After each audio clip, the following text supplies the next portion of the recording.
పాయసం చేయబోతున్నాను, చూపిస్తాను మీకు ఎలా చేయాలనేది. గిన్నె పెట్టాను కదా, గిన్నె వేడెక్కింది. ఇంకో కప్పు పాయసం సేమియా పోసేసాను. అప్పుడు ఇంకా గ్లాసు పాలు తీసుకున్నాను, ఇంకా బౌల్ వేసాను.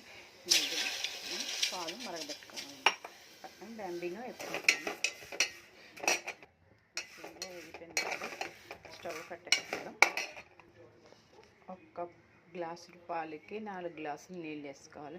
పాయసం ఎంత పలచగా ఉంటే అంత మంచిది, మరీ గట్టిగా ఉన్నా బాగోదు కదా.